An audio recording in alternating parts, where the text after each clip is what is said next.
Hey family, it's your brother in Christ, Diamond Dustification from YouTube again, and I wanted to come on here, and I don't want to beat around the bush. I'm just going to give you an update on where I've been. Um, the issue that I'm having involves the entire town that I live in, the entire hamlet, okay? So I want to get that out of the way, and it also involves the trespassers that I've been talking about quite a bit on my channel. If you are new to my channel, I deal with a lot of trespassers because I live in rural New York, right? I'm surrounded by a lot of woods, and my land is not particularly safe. So this is a serious issue that needs to be dealt with, even with people that are respectful enough to, to honestly not know that they're trespassing, and then they come on there and they say, oh, okay, I'll leave, okay? It's not something I can just ignore because people have gotten hurt on my property and others before around here. It's really swampy.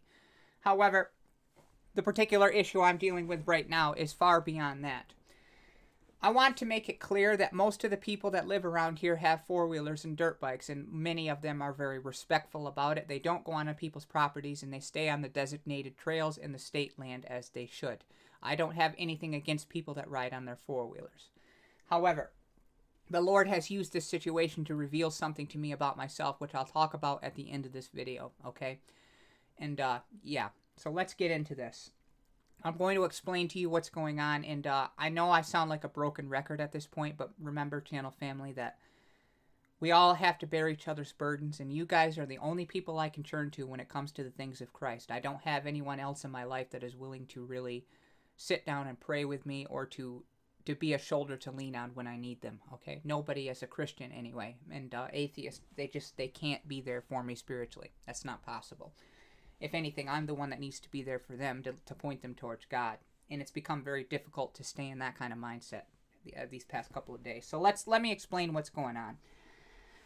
Aside from the swampy area, as you get closer to the roads and the highway, the land starts to even out a little bit. And at one point, there's this big, giant field, okay? A big open field. And I used to know the person that owned this field. He was let's just call him John Doe. And he only let certain people out there. I was one of them, okay? And he since sold that field because he's getting up there in years. And I think I don't even know if he's still around anymore. He might be in a nursing home at this point because he was very sick the last time I saw him. And he sold this field to a farmer. And this particular field borders a lot of different private properties. And it's kind of... Now imagine a highway of private property, okay?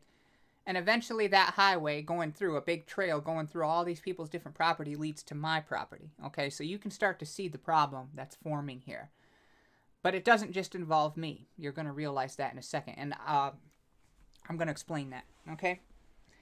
So, the problem with this, however, is that the farmer's reasoning was that he wanted to allow people that live around here to get into go ride his field, which was fine, you know, because we trust the people that live around here, as I just said. So he opened it up to them. However, for the most part, the people that border his field, on the edge of his field, had their property blocked off. Even the farmer can't access his field without going through someone else's property. He has to work with people to even get on his own field and seed it, okay? So it's very interesting in that way. We all work together to make sure that nobody got into that field because, like I said, it's a highway for any trespasser to do whatever he wants. It's basically just open land. Once they get through that, that's it. But one of those people that borders the field passed away or moved away. I'm not sure which, okay? And somebody else came in. Now, this particular person I knew was going to be trouble the moment I saw him.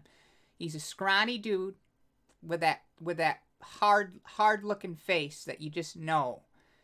He's been in a lot of fights, and he causes problems wherever he goes. I know that's a little bit judgmental for me to say, but I felt it in my spirit, okay? I'm not saying that he's beyond salvation. I'm not saying that the Lord doesn't love him. I'm not saying that I shouldn't love him. But what I am saying is that he's got his hands involved in a lot of things that he shouldn't. And if you think that I'm being judgmental still despite saying that, then let me just say this. He has an unregistered and unlicensed four-wheeler.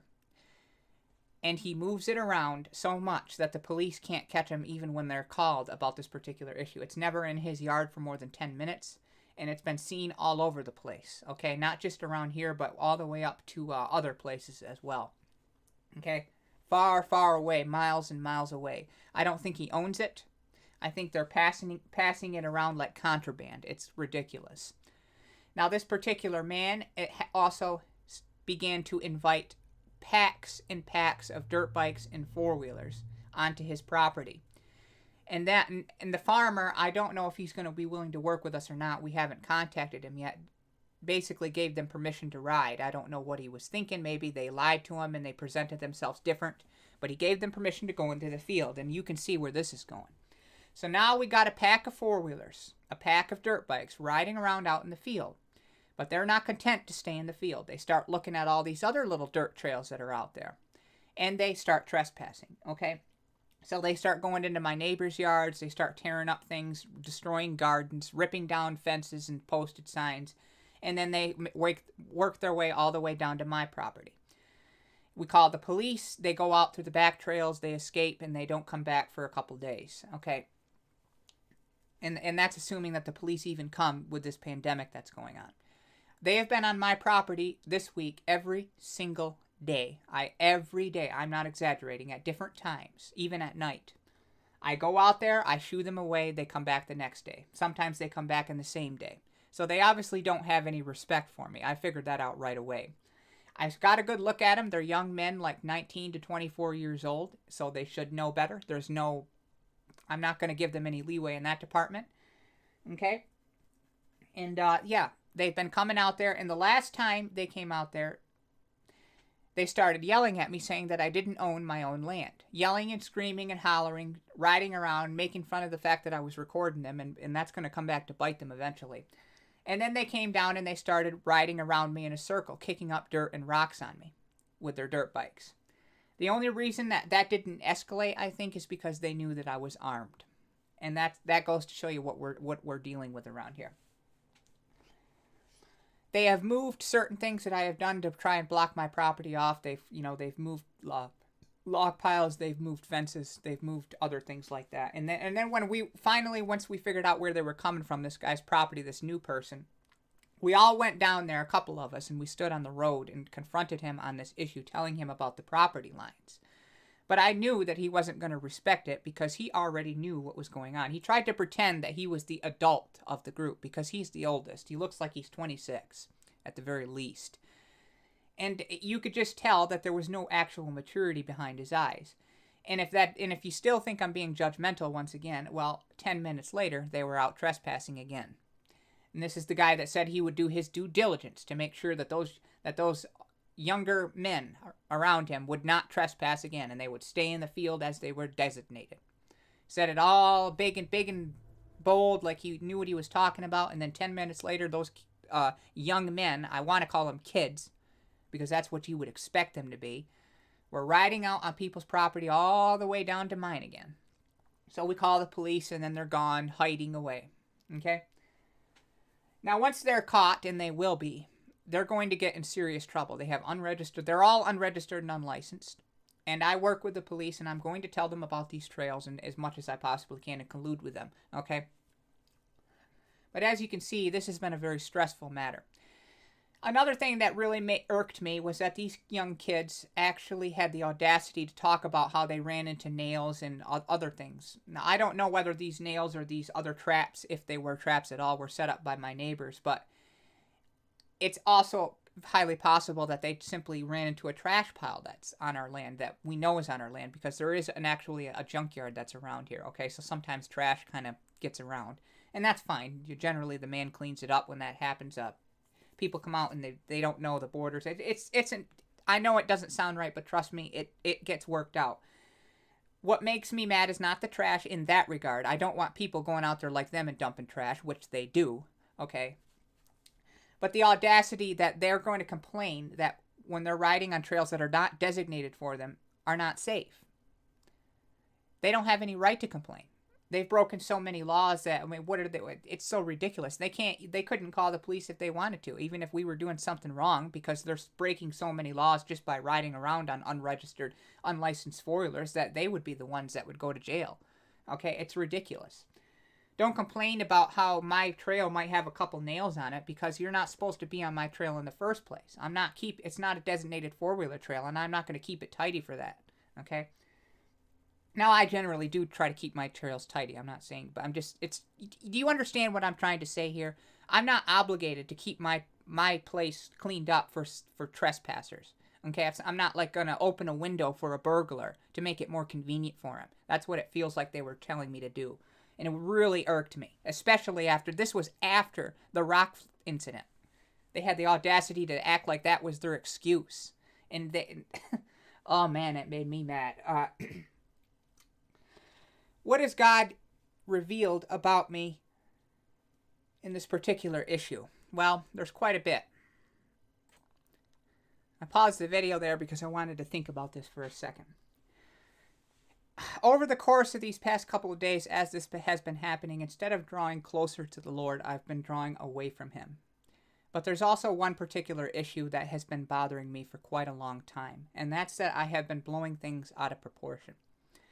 Some of you warned me on the first video I did about trespassing that I was being a little bit paranoid, and I dismissed you because I do have legitimate concerns, okay? There are people that are dumping garbage. My land is not safe to ride on. And I'm not even just talking about because of, junk laying around. I'm talking about the water I showed you and stuff like that. There's pitfalls everywhere. Dangerous, deadly ones at that. But there was one particular incident that happened to me that has been haunting me since it occurred. And it's, I think, okay, let me try to put this another way. Every time I hear the revving of a dirt bike or four-wheeler engine or a really loud truck, I have flashbacks of this particular memory of something that happened to me. Most of you already know what I'm talking about here, and no, that's not a trespasser that you just heard. My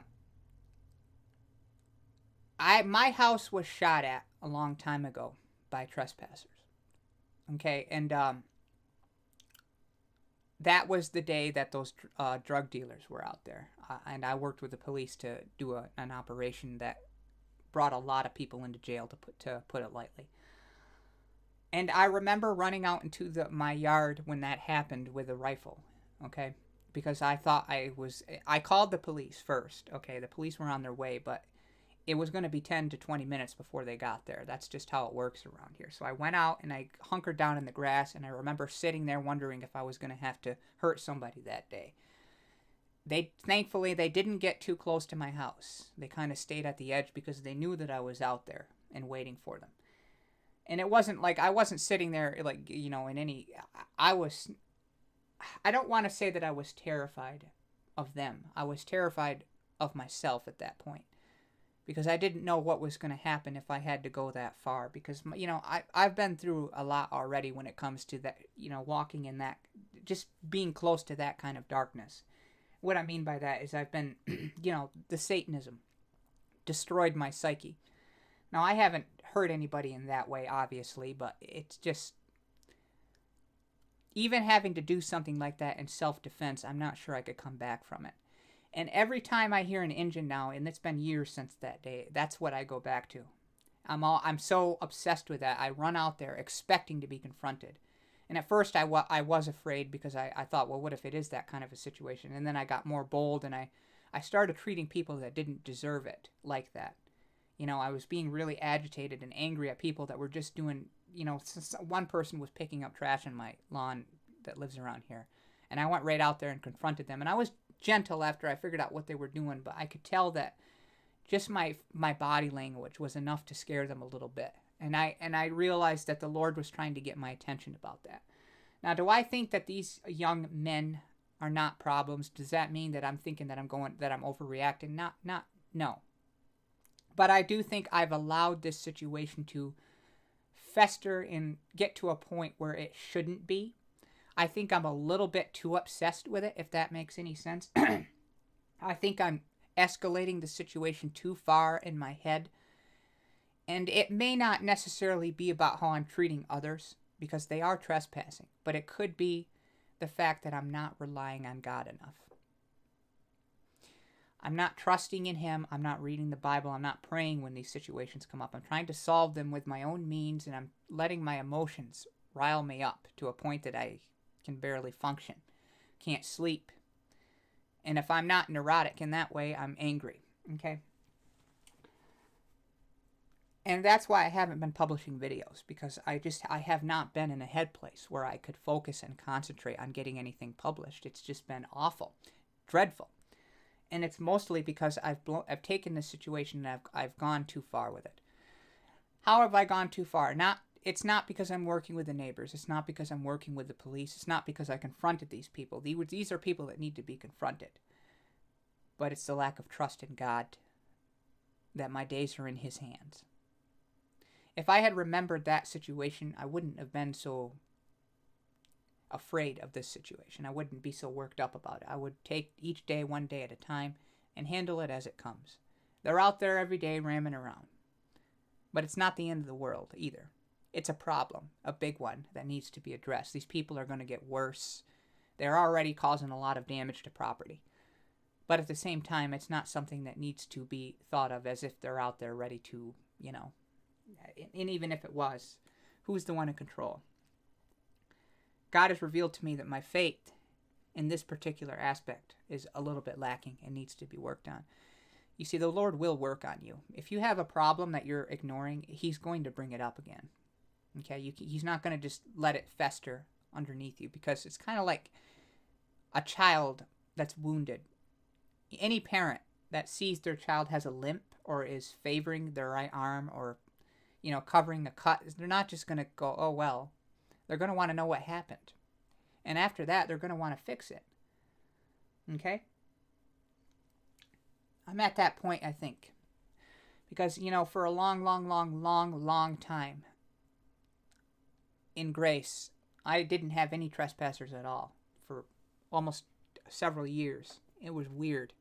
And then all of a sudden, over these past couple of months, it's like they're all over the place.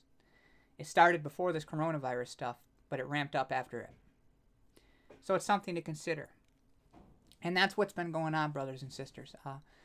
I think that I'll be back soon, but I can't make any promises because I need to clear my head. I need to get to a place where I'm ready, okay? But I don't think I'm going to be gone long either, okay? I have a couple videos planned, like I said in the last video. And by the way, when I was walking out in those woods, I was warned that there was a bear that was very, very, very close to me. So that's why I'm always armed when I go out, for those of you. I don't just arm myself when I'm going out to confront trespassers just for the sake of trespassers. I do it because there's genuinely wildlife around here that are very dangerous. If I did run into that bear, even armed, I'm not sure that I would come out at the other end. But like I said, that's another matter of faith. Yeah. God bless you, brothers and sisters. That's what's been going on. I'll see you soon. Amen and amen.